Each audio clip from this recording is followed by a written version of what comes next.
Chapter 944, The Fourth Act.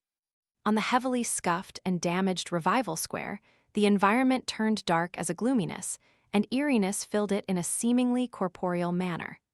Even the blinding silver lightning wasn't able to dispel this feeling.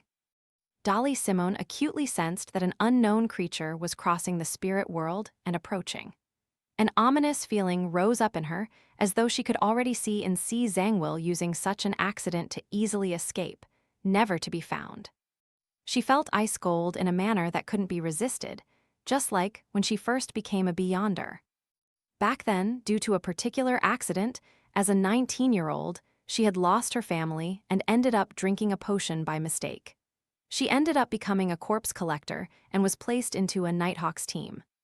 The influence of the potion and the wounds from losing her family had made her enjoy gloominess and coldness.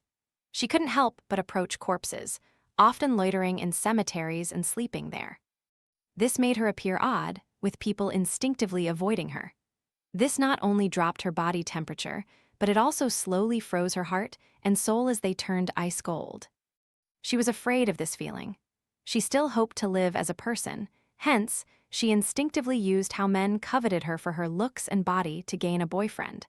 She wanted to use the warmth of a body to stop her soul from turning cold. In this decadent and surreal life, she met that man, a man who always warmly listened to her. He was a man who always stayed by her side and provided her help. He was a man who became embarrassed when faced with jokes involving the two sexes. He was a man who accepted all the flaws and weaknesses of his teammates with a sincere attitude. He was a man who fumbled in helplessness when she jested at him again and again. He was a man who hid the pain and sorrow in his heart, to the point of suffering an early receding hairline. He was a man who was the first to step forward when encountering danger, putting himself in between the danger and his teammates. She changed. She began putting on makeup that made her appear older. She stopped mixing with other men, but kept her jokes to deliberately express that she hadn't changed in an obvious manner. However, she still didn't make it in time. She didn't manage to witness the man master the acting method, digest potions, and advance to sequence 6. She didn't manage to see him reach out his hand to invite her to an opening dance or be able to participate in his final battle. She didn't manage to tell him her feelings in time. I was wrong. I failed to do anything in time. Today, I'm not having it repeat again. Dolly's expression turned sorrowful as the corners of lips curled bit by bit with tenderness and sweetness. With her eyes closed, she suddenly pulled out a small metal bottle from a hidden compartment. She threw the stopper and gulped the liquid inside. Her blue eyeshadow and blush instantly brightened, and even her skin turned slightly translucent. Her coiled-up hair was instantly released, pushing her hood back as they fluttered. Spirit wandering the void, higher-order creature that leave one with awe, the unforeseeable creature. Dolly chanted with simple and forceful ancient Hermes. I shall sign a contract with you in my name, pray that you leave this place. Behind the eight-legged, the white-feathered Nsi Zangwill, a figure appeared. It was a blood-colored piece of flesh with countless eyes on it and arms of different races. Just as it was about to grab Nsi Zangwill and drag him into the spirit world, it suddenly paused. It then turned its gaze towards Dolly Simone. Pitch-black snake-like scales instantly appeared on Dolly's skin, and within the gaps of the scales, white feathers grew. Her knees buckled as she knelt down in pain, but she ultimately maintained her spirit-channeling posture. That quill began writing autonomously on Nsi Zangwill's body. The unknown existence descended upon Revival Square and was just about to take Nsi Zangwill away, but no, it was attracted by Dolly Simone. Its sense of aesthetics was inclined towards humans. Oh no, it abandoned Nsi Zangwill. It decided to listen to Dolly Simone's suggestion and ended up leaving. How surprising that when it came to spirit channeling, Nsi Zangwill, a demigod, would actually lose to sequence 5 Dolly Simone. Although this lady had consumed the flower of spirit and paid an immense price, she had little chance to defeat Nsi Zangwill, who was barely using the quill of Ulzuhad. Nsi Zangwill was just too unlucky. He actually encountered a matter with nearly 0 probability.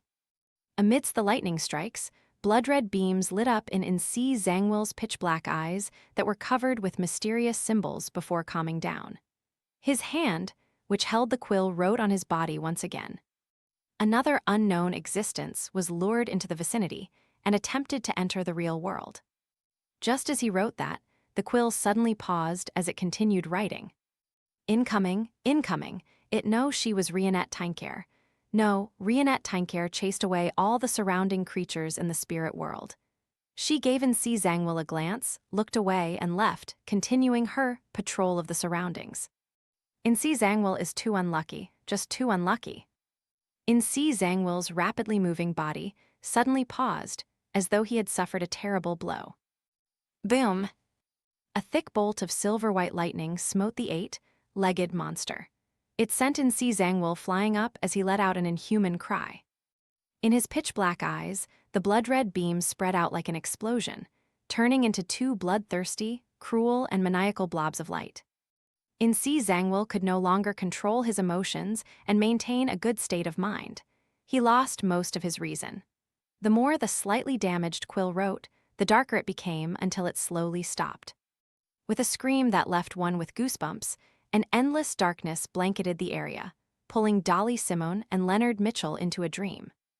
However, the thunder booms and lightning snapped the dreamers awake. Nsi Zangwill took a step back with his 8 legs, leaving behind an afterimage in his spot. He rapidly ran towards Dolly Simone, who was on the brink of losing control, hoping to rip apart the Nighthawk who had foiled his plans for escaping. Boom, boom. Ridiculous bolts of lightning blasted down, stopping his attempts to escape. Boom, boom. The 8 legs that were covered with white feathers, which now had signs of being charred, moved one after another as he kept his body low while he circled the square, dodging the lightning in search for an opportunity to kill Leonard and Dolly. With time, he realized there was a problem with the remaining reason that he had.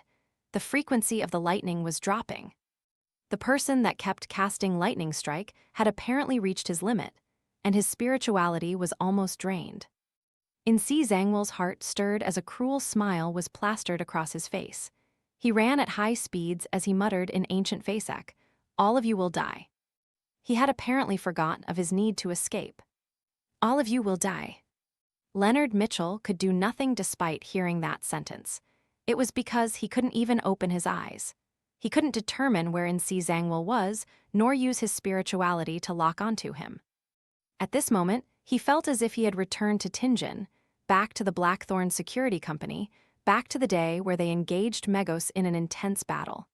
He had returned to the time when he was weak and helpless, unable to stop anything himself. Back then, he clearly wanted to help Captain and Klein. Despite overcoming his horror, despite having Old Man to provide him with help, he quickly fainted due to his low sequence and lacking strength, thus failing to participate in the subsequent battle. All he could do was wake up to see 2 corpses and use the pain of meeting family members to resolve the blame he placed on himself.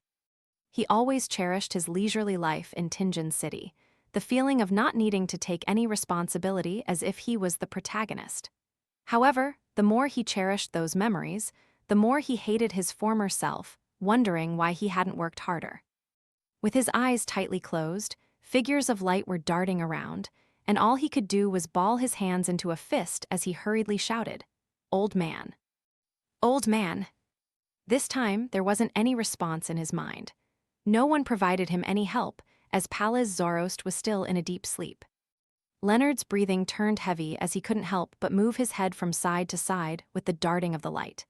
Then, with a slightly hoarse voice, he shouted in clear anxiety, "Old Man! Old Man! Old Man!" His voice gradually softened, drowned by the thunder. Leonard hung his head bit by bit, his face filled with shame and pain. His lips quivered as he relaxed his hand and gripped it tight again.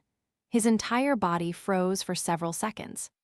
Suddenly, he wore a firm expression. With a grimace, he opened his mouth and chanted softly in ancient Hermes, "The fool that doesn't belong to this era." The mysterious ruler above the gray fog. The king of yellow and black who wields good luck. Just as he said the prayers, he magically saw a scene in his mind.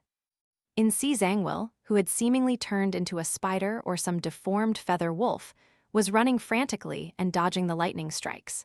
From time to time, he attempted to attack him and Dolly Simone. And unlike normally, In Si Zhangwell's figure appeared rather blurry in this scene. It was almost completely represented by red light, and it could only be used to determine his location. Leonard was first taken aback as he immediately laughed. Teardrops flowed down as he laughed.